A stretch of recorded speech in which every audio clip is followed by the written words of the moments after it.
由信念沿路帶領，從迷霧裏找光明。步入最黑暗路程，人都沒有身影。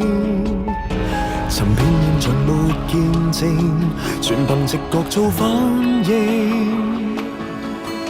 專心細意去聆聽，蒙着眼睛。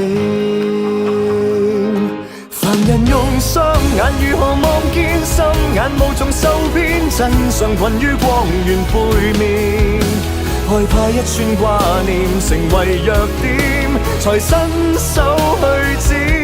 為城內失神仍能遇見，感覺原來未變，還有另愛苦也是甜。